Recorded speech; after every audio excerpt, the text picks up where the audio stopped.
हमारा नया टॉपिक रस छंद अलंकार होने वाला है, जो यूपी बोर्ड के क्लास 10th और 12th के लिए दोनों के लिए इंपॉर्टेंट होने वाला है। लेकिन क्लास 10th में आपको हटा दिया गया है, इसलिए 12th के लिए मोस्ट इंपॉर्टेंट है। 12th के लिए रस छंद अलंकार ये आपका कितने नंबर में आने वाला है? 6 नंबर में आने वाला है। हर एक टॉपिक का नया नंबर मिलेगा, तो 2 नंबर पे आपको हर टॉपिक पर मिलेगा। तो यहाँ पर आइए देखते हैं मोस्ट इंपॉर्टेंट क्वेश्चन कौन सा है। तो यहाँ पर रस छंद अलंकार आपको तीनों तैयार करना है। किसके साथ? आपको लक्षण और उदाहरण दोनों के साथ ही। तो यहाँ पर हम बताने वाले हैं कौन सा इंपॉर्टेंट है। तो यहाँ पर इस बार आपका इंपॉर्टेंट जो है श्रृंगार रस हो जाएगा। रस छंद में अलंकार तीनों बताने वाले हैं, तो यहाँ पर हमारा हो जाएगा श्रृंगार रस। तो यहाँ पर श्रृंगार रस आइए देखते हैं। जब विभाव अनुभाव तथा संचारी भाव का सहयोग होता है तो रति रति नामक स्थायी भाव की उत्पत्ति होती है, जिसे हम क्या कहते हैं? श्रृंगार रस कहते हैं। तो यहाँ पर इसका लक्षण देखते हैं उदाहरण के रूप में। तो यहाँ देखे रूप लोचन ललचाने, बहुत आसान सा है लक्षण। तो यहाँ पर आपको लिख देना है। आपको कितना नंबर मिल जाएगा? 2 नंबर मिल जाएगा आराम से। अगर मान लीजिए आपको श्रृंगार रस आता है पेपर में, तो आपका मोस्ट इंपॉर्टेंट श्रृंगार रस है। फिर अगला क्वेश्चन जो हमारा मोस्ट इंपॉर्टेंट है वीर रस। यहाँ पर वीर रस हम आसानी से बताने वाले हैं। वीर रस आपको देखना है। वीर रस आपका मोस्ट इंपॉर्टेंट है। जब विभाव अनुभाव तथा संचारी भाव का सहयोग होता है तो उत्साह उत्साह नामक स्थायी भाव की उत्पत्ति होती है। तो इसे हम वीर रस कहते हैं। क्या कहते हैं? वीर रस कहते हैं, जो मोस्ट इंपॉर्टेंट क्वेश्चन हुए। तो यहाँ पर इसका उदाहरण देख लेते हैं। उदाहरण जो मोस्ट इंपॉर्टेंट क्वेश्चन है, इंपॉर्टेंट हमारा उदाहरण ही है।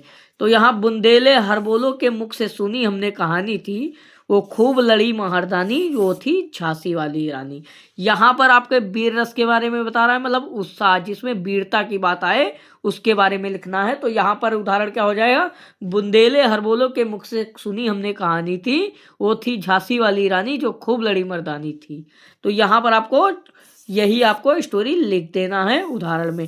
फिर अगला क्वेश्चन है क्या हमारा? हास्य रस। हास्य रस आप सभी लोग जानते हैं कि यहाँ पर हास्य रस आइए देखते हैं। हमारा मोस्ट इंपॉर्टेंट हास्य रस देख लेते हैं। जब विभाव अनुभाव तथा संचारी भाव का सहयोग होता है तो यहाँ पर हास मतलब हंसी नामक स्थायी भाव की उत्पत्ति होती है, जिसे हम क्या कहते हैं? हास्य रस कहते हैं। इसका उदाहरण देखते हैं हम। उदाहरण मोस्ट इंपॉर्टेंट है। बुरे समय को देखकर गंजा तू क्यों रोए, किसी भी हाल में बाल तेरा बाका ना होए। क्योंकि गंजे के सर पर तो बाल ही नहीं है और बाल भी बाका नहीं हो सकता, तो इसलिए यहाँ पर हंसी आ गई। तो ये कौन सा रस हो गया? हास्य रस हो गया। ये हमारा मोस्ट इंपॉर्टेंट टॉपिक है, इसको आप तैयार कर लीजिएगा। फिर अगला बताने वाले हैं हम अलंकार। कहते हैं हमारा अलंकार। अलंकार जो हमारा मोस्ट इंपॉर्टेंट होगा वही बताएंगे, जो पेपर में आने वाला होगा। जो पिछले साल नहीं आया था वो इस साल हमने बता रहा हूँ। फिर देखिए उपमा अलंकार। उपमा अलंकार मोस्ट इंपॉर्टेंट है हमारा। तो यहाँ पर देखते हैं, इसका उदाहरण देखते हैं, लक्षण देखते हैं। जहाँ पर उपमेय की तुलना उपमान से समानता के आधार पर की जाती है, वहाँ पर उपमा अलंकार होते हैं। मतलब यहाँ पर समानता के आधार पर किया जाता है उपमेय की तुलना उपमान से, उसे क्या कहते हैं हम? उपमा अलंकार कहते हैं। जैसे उदाहरण देखते हैं हम। राधा के चरण गुलाब के समान कोमल है। मतलब राधा के जो चरण हैं वो गुलाब के समान कोमल है। तो ये हमारा क्या हो गया? उपमा अलंकार का लक्षण और उदाहरण दोनों हो गया। तो इसको आपको तैयार करके जाना है। ये स्क्रीनशॉट कर लीजिए जल्दी से, ये मोस्ट इंपॉर्टेंट टॉपिक है। फिर अगला है जो हमारा श्लेष अलंकार। ये हमारा मोस्ट इंपॉर्टेंट टॉपिक है। हम सभी अलंकार को आपको बता रहे हैं जो आपका मोस्ट इंपॉर्टेंट है, पेपर में आने वाला है। यहाँ पर श्लेष अलंकार हो गया। जहाँ पर कोई शब्द एक ही बार आए लेकिन उसके अर्थ अलग अलग हो, उसे क्या कहते हैं? श्लेष अलंकार। मतलब कोई शब्द एक ही बार आए और उसका अर्थ अलग अलग हो, उसे हम क्या कहते हैं? श्लेष अलंकार। जैसे यहाँ पर हम देखते हैं उदाहरण में हम बता रहे हैं, प्रीतम बतला दो लाल मेरा कहाँ है। तो एक लाल का मतलब होता है बेटा, एक लाल का मतलब क्या होता है? बेटा। और दूसरे लाल का मतलब क्या होता है? सोना। क्या होता है? सोला मतलब सोना होता है, जिसको कहते हैं हीरा जवाहर। तो यहाँ पर प्रीतम बतला दो लाल मेरा कहाँ है, तो लाल का अर्थ 2 अलग अलग है, इसे क्या कहेंगे? श्लेष अलंकार कहेंगे। फिर अगला जो मोस्ट इंपॉर्टेंट है यमक अलंकार। यमक अलंकार में क्या है? यमक अलंकार बहुत ही आसान है, इसको आपको तैयार करना है, ये मोस्ट इंपॉर्टेंट है। तो यमक अलंकार में हमारा हो जाएगा, जहां पर कोई शब्द एक से अधिक बार आए उसका अर्थ अलग अलग हो, मतलब उसमें एक ही बार आए और उसका अर्थ अलग अलग हो, इसमें 2 बार आए और उसका अर्थ अलग अलग हो, उसे ही क्या कहते हैं, एमक अलंकार कहते हैं। एमक अलंकार आप समझ पाए कि नहीं पाए, तो यहाँ पर स्क्रीनशॉट कर लीजिए, क्योंकि कॉपी में नोट कर लीजिए, आसानी से पढ़िएगा। फिर यहाँ पर उदाहरण हम बता देते हैं। काली घटा का घमंड घटा, मतलब यहाँ पर काली घटा का घमंड घटा, यहाँ पर दूसरा हो जाएगा और यहाँ का अर्थ दूसरा हो जाएगा। फिर अगला है सोना कितना सोना है और सोने जैसा तेरा मन। एक सोना हो गया लड़का और यहाँ पर सोने जैसा तेरा मन, मतलब शुद्ध आपका मन है। फिर यहाँ पर हो जाते हैं रूपक अलंकार। रूपक अलंकार जो मोस्ट इंपॉर्टेंट है। रूपक अलंकार आइए देखते हैं।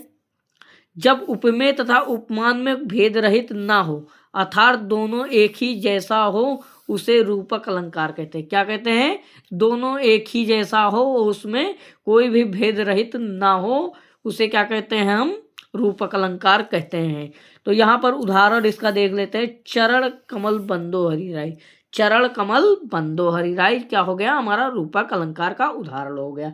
फिर हम बताने वाले जो छंद, जो हमारा मोस्ट इंपॉर्टेंट है, वो छंद बताने वाले हैं। आप ये दोनों टॉपिक तैयार करके आपको पूरा नंबर 6 नंबर मिल जाएंगे। छंद आ जाता है हमारा, तो यहाँ पर हो जाता है मोस्ट इंपॉर्टेंट दोहा। दोहा हो जाता है, तो यहाँ पर आइए देखते हैं। ये आपको अच्छे से समझना पड़ेगा। यह एक अर्ध सम्मात्रिक छंद है। इसमें 4 चरण होते हैं। इसमें कितने चरण होते हैं, मतलब 4 लाइन होते हैं। पहले और तीसरे चरण में 13 मात्राएं, मतलब पहले और तीसरे चरण में कितनी मात्राएं होती, 13 मात्राएं होती। कितना मात्रा है, 13 मात्राएं। और दूसरे और चौथे में 11 मात्राएं, 11 मात्राएं, उसे क्या कहते हैं, दोहा कहते हैं। तो यहाँ पर देख लेते हैं, हम उसका उदाहरण देख लेते हैं। अभी तक लक्षण देख रहे थे, अब उदाहरण देख लेते हैं जो हमारा मोस्ट इंपॉर्टेंट है। आज तुम निद्रा त्यागो, उठो उठो हे वीर, नहीं कायर हो भागो और करो महासंग्राम। आज तुम निद्रा त्यागो, उठो उठो हे वीर, नहीं कायर हो भागो और करो महासंग्राम। जैसा कि हमने बताया है, पहले लाइन और तीसरे लाइन में 13 मात्राएं हो जाएंगी और दूसरे और चौथे लाइन में 11 मात्राएं हो जाएंगी। उसे क्या कहेंगे, हम दोहा कहेंगे। क्या कहेंगे, दोहा कहेंगे। ये उदाहरण आप लिख लीजिए, आपके काम आएगा। फिर अगला क्वेश्चन जो हमारा है, सोठा। सोठा मोस्ट इंपॉर्टेंट है। सोठा हमारा देख लेते हैं क्या है। सोठा में आ जाते हैं, तो यहाँ पर हो जाएगा, या एक अर्ध सम्मात्रिक छंद है। या एक अर्ध सम्मात्रिक छंद है, मतलब दोहा का उल्टा क्या होता है, सोठा होता है। तो यह अर्ध सम्मात्रिक छंद है, तो इसमें पहले और तीसरे में क्या होता है, 11 मात्राएं होती हैं और दूसरे और चौथे में 13 मात्राएं होती है। ये भी अर्ध सम्मात्रिक छंद है। इसमें केवल आपका पहला और तीसरा का वो बदला हुआ है, मतलब 11 और 13 मात्राएं। तो यहाँ पर देख लेते हैं। उठो उठो हे वीर, आज तुम निद्रा त्यागो, करो महासंग्राम, नहीं कायर हो भागो।